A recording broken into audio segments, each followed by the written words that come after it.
Counting by Sevens, and it is a book that shows a 12-year-old little girl and her struggles throughout starting a new school, the challenges that come with that, on top of not having new friends, and how she forms those friends. It also talks about grief as she loses her parents, and it also discusses different cultural backgrounds and just different races in general, and how that can kind of add to the struggle of middle schools, as the family that she moves into after her parents pass away was Vietnamese. So with this, the biggest benefit of reading this book is you get to see the different perspectives. So the whole book is narrated through Willow's eyes, and so you get to know her feelings and her thoughts, and you realize her counting by sevens, while a little weird, is a way that she helps to like make sense of the world around her.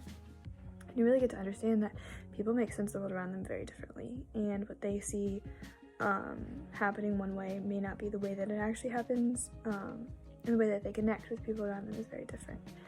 You also get to see the different pressures that are put on, especially Mai, when she meets her and makes friends with her.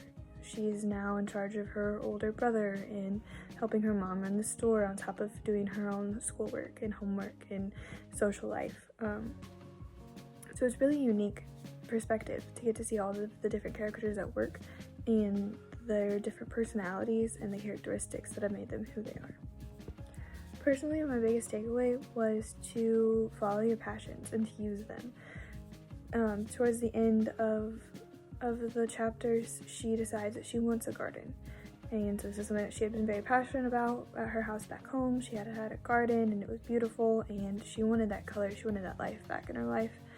But she wasn't sure how to go about it.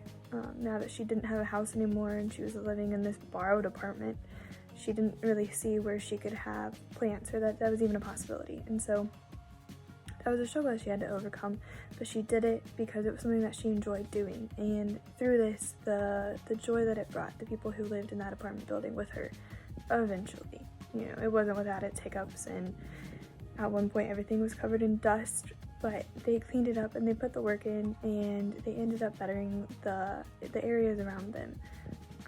So I think that's a really great message for people to hear, that even though you're going through hard things or bad things, that doesn't mean that you can't bring good into the world. And I think that is why Willow was written. She was struggling with a